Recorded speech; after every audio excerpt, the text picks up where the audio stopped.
അപ്പൊ എല്ലാവരും നല്ല സന്തോഷനാണല്ലേ? മാഷാ അല്ലാഹ്. ആ മുഖത്തെ പുഞ്ചിരി കാണുമ്പോൾ നമുക്ക് മനസ്സിലാവും നല്ല സന്തോഷനാണ്. സന്തോഷത്തോട് ഇങ്ങനെ പുഞ്ചിരിച്ചിരിക്കുന്ന മുഖം നോക്കി ഹദീസ് പഠിപ്പിക്കാൻ അപ്പോഴാണ് വല്ലാത്തൊരു എനർജി കിട്ടുന്നത്. അപ്പൊ നമുക്ക് ഇന്ന് ഒരു പുതിയ ഹദീസ് പഠിക്കാം. അതിനു മുമ്പ് ഇന്നലെ പഠിപ്പിച്ച ഹദീസ് ആരാണ് വായിക്കുന്നത്? സ്വാലിഹ് കുമുവ സ്വാലിഹ്. ഓക്കെ, മാഷാ അല്ലാഹ് മാഷാ അല്ലാഹ്, മനോഹരമായിട്ട് വായിച്ചു. ഒരു ആറാപം തെറ്റിക്കാതെ ഭംഗിയായിട്ട് വായിച്ചു. ഇതുപോലെ എന്നും വായിക്കാൻ ശ്രമിക്കണം. അപ്പൊ നമുക്ക് ഇന്ന് പുതിയൊരു ഹദീസാണ് പഠിക്കുന്നത്, ഷഹാദത്ത് സൂറിനെ കുറിച്ച്, അഥവാ കള്ള സാക്ഷിത്വം. എല്ലാവർക്കും ഉളു ഉണ്ടല്ലോ? ഉളു ഇല്ലാത്ത ആരെങ്കിലും? ഉളു ഇല്ലേ? പെട്ടെന്ന് ഉളു എടുത്തിട്ട് നമ്മൾ ഉളുവിന്റെ ഹദീസിന്റെ ക്ലാസ്സിൽ എപ്പോഴും ഉളുവോടുകൂടി ഇരിക്കാൻ ശ്രദ്ധിക്കണം. ഉളുവോടുകൂടി നമ്മൾ ഹദീസ് പഠിക്കാൻ ശ്രദ്ധിക്കണം. അപ്പം നമുക്ക് ഇന്നത്തെ ഹദീസിലേക്ക് കിടക്കാം. ഇന്ന് ഷഹാദത്ത് സൂറിനെ കുറിച്ചുള്ള ഹദീസാണ്. ഞാൻ ആദ്യം ഹദീസ് വായിച്ച് അതിന് അർത്ഥം പറഞ്ഞു. നിങ്ങൾ ശ്രദ്ധിച്ചിരിക്കണം. ശ്രദ്ധ അങ്ങോട്ടും ഇങ്ങോട്ടും നോക്കിയിരിക്കല്, ഇവിടെ തന്നെ ശ്രദ്ധിച്ചിരിക്കണം. ഞാൻ പറയാൻ ചിലപ്പോൾ നിങ്ങൾക്ക് വിട്ടുപോകാൻ സാധ്യതയുണ്ട്, അതുകൊണ്ട് ശ്രദ്ധിച്ചിരിക്കാമോ? عن أبي بكرة نفيح بن حارث رضي الله عنه قال أبو بكر نفيح بن حارث رضي الله عنه ഈ ഹദീസ് റിപ്പോർട്ട് ചെയ്തത്. قال അദ്ദേഹം പറഞ്ഞു, قال رسول الله صلى الله عليه وسلم, നബി സല്ലല്ലാഹു അലൈഹി വസല്ലം പറഞ്ഞു, അലാ ഉനബ്ബിഉകും ബിഅക്ബരിൽ കബായിർ, നിങ്ങൾക്ക് ഞാൻ വൻ പാപങ്ങളെ കുറിച്ച് അറിയിച്ചു തരട്ടെ? അപ്പോൾ ആ സഹാബാക്കൾ പറഞ്ഞു, അത് ബലാ യാ റസൂലുള്ളാഹി സ്വല്ലല്ലാഹു അലൈഹി വസല്ലം, അത് അല്ലാഹുവിന്റെ പ്രവാചകരെ ഞങ്ങൾക്ക് അറിയിച്ചു തരിക. ഖാല റസൂലുള്ളാഹി സ്വല്ലല്ലാഹു അലൈഹി വസല്ലം പറഞ്ഞു, അൽ ഇശ്റാഖു ബില്ലാഹ്, അല്ലാഹുവിനോട് പങ്കു ചേർക്കലാണ്.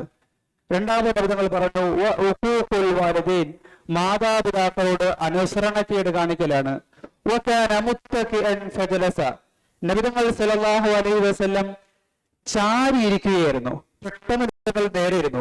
പറയാൻ പോകുന്ന കാര്യത്തിന്റെ ഗൗരവം എടുത്ത് കാണിക്കാൻ വേണ്ടി നബിതങ്ങൾ നേരെ ഇരുന്നു.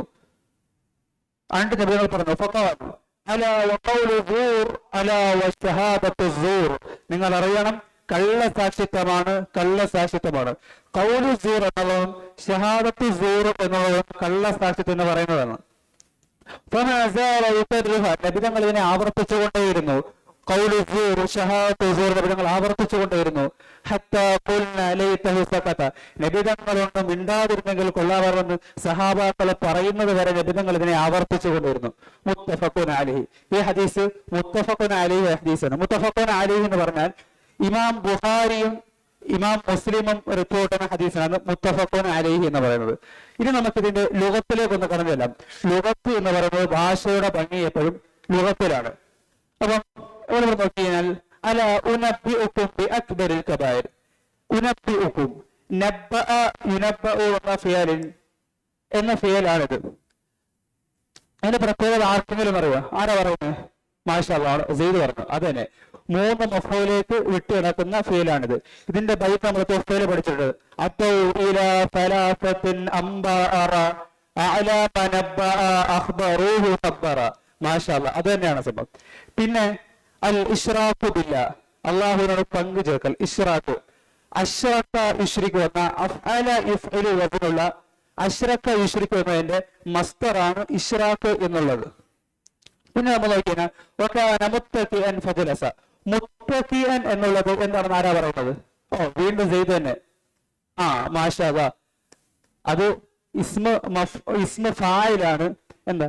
ഇത്തഖ യത്തഖി എന്നതിന്റെ ഇസ്മ ഫായിലാണ് മുത്തഖിഅൻ എന്നുള്ളത്. അതിന്റെ അസല് യുത്തഖ യത്തഖിയാണ്, നമുക്കറിയാമല്ലോ. ആരാ അത് ചോദിച്ചല്ലോ? ആരാ?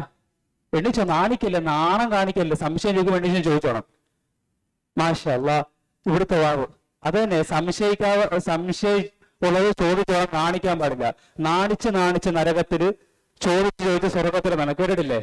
എനിക്ക് ആ ചോദ്യം ഇഷ്ടപ്പെട്ടു കേട്ടോ. വാവ്, ഈ വാവ് സാധാരണ ഇടയ്ക്ക് വരുന്ന വാവ് അത്ഫിന്റെ വാവാണ്. എന്നാൽ ഇവിടെ അവസ്ഥയെ സൂചിപ്പിക്കാൻ വേണ്ടിയുള്ള വാവാണ്. അതുകൊണ്ട് ഈ വാവിന് ഹാലി എന്ന് പറയും. ഇവിടുത്തെ വാവ് ഉറപ്പ് ഹാലിയാണ്. മനസ്സിലായല്ലോ? ഇനി നമുക്ക് ഇതിന്റെ വിശദീകരണത്തിലേക്ക് കിടക്കാം. ആദ്യം നമുക്ക് ഈ ഹദീസിന്റെ റാവിയെ പറ്റി ചെറുതായിട്ടൊന്ന് പരിചയപ്പെടാം. ഈ സഹാബി സഖീഫ് ഗോത്രക്കാരായ ഒരു സഹാബിയാണ്. നബി തങ്ങൾ സല്ലല്ലാഹു അലൈഹി വസല്ലമയും സഹാബാക്കളും ത്വായിഫ് യുദ്ധത്തിൽ ശത്രുക്കളുടെ കോട്ട ഉപരോധിച്ചപ്പോൾ ഈ സഹാബി ഒരു തൊട്ടിയിൽ തൂങ്ങിയിറങ്ങി നബി തങ്ങളുടെ അടുക്കൽ വന്ന് ഇസ്ലാം മതം സ്വീകരിച്ചു. അതുകൊണ്ടാണ് തൊട്ടിയുടെ പിതാവ് എന്ന അർത്ഥത്തിലുള്ള അബൂ ബക്കറത്ത എന്ന് ഇദ്ദേഹത്തിന് സ്ഥാനപ്പേര് കൊടുത്തത്. പിന്നെ ഇതിൽ 3 വൻപാപങ്ങളെ കുറിച്ചാണ് പറയുന്നത്. 1 അള്ളാഹുവിനോട് പങ്കുചേർക്കൽ, 2 മാതാപിതാക്കളുടെ അനുസരണക്കേട് കാണിക്കൽ. ഇത് രണ്ടും നമ്മൾ മുൻ കഴിഞ്ഞ ബാബിൽ പഠിച്ചതാണ്. നമ്മൾ ഈ ബാബിൽ പഠിക്കാൻ ഉദ്ദേശിക്കുന്നത് കള്ളസാക്ഷിത്വമാണ്. ഇന്ന് നമ്മുടെ സമൂഹത്തില് വൻപാപങ്ങൾ ഉൾപ്പെടെ എല്ലാ പാപങ്ങളും നിസാരവൽക്കരിക്കപ്പെടുന്ന നമ്മൾ കാണുന്നത്. നിങ്ങൾ നോക്കൂ, കള്ളസാക്ഷിത്വം നമ്മുടെ സമൂഹത്തിൽ നിന്ന് വ്യാപകമാണ്. ഏതെങ്കിലും ഒരു കോടതിയിൽ കള്ളസാക്ഷിത്വമില്ലാതെ വിധി പറയുന്നത് കണ്ടിട്ടുണ്ടോ? ഇല്ല. മനുഷ്യൻ ബന്ധപ്പെടുന്ന അവന്റെ കച്ചവടമാകട്ടെ, അവന്റെ വിവാഹ ആലോചനയാകട്ടെ, അതിലെല്ലാം അവന്റെ കാര്യം സാധിക്കാൻ കള്ളസാക്ഷിത്വം ഉപയോഗിക്കുകയാണ്. അപ്പൊ നിങ്ങൾക്ക് ഈ ഹദീസ് പഠിച്ചപ്പം എന്താണ് തോന്നിയത്? എന്താ 5 പേർക്ക് എത്തിച്ചു കൊടുക്കും. മാഷാ അല്ലാഹ്, അതായിരിക്കണം നമ്മുടെ നിയ്യത്ത്. നമ്മുടെ ജീവിതത്തിൽ നമ്മൾ കൊണ്ടുവരും, നമ്മൾ 5 പേരിലേക്ക് എത്തിച്ചു കൊടുക്കും. 5 അല്ല, നമ്മൾ ജീവിതത്തിൽ കൊണ്ടുവരും, മറ്റുള്ളവർക്ക് എത്തിച്ചു കൊടുക്കും. ഇതായിരിക്കണം നമ്മുടെ നിയ്യത്ത്. അപ്പം നിങ്ങൾക്ക് ഇത് മനസ്സിലായല്ലോ. ഇനി നാളെ ഇത് പഠിച്ചോണ്ട് വരാം. ഞാൻ ചോദിക്കും ഇൻഷാ അല്ലാഹ്. നമുക്ക് അടുത്ത പീരീഡിന് സമയമായി. സുബ്ഹാനല്ലാഹി വ ബിഹംദിഹി അശ്ഹദു അല്ലാ ഇലാഹ ഇല്ലാ അൻത അസ്തഗ്ഫിറുക വ അതൂബു ഇലൈക്. Just number 360 360.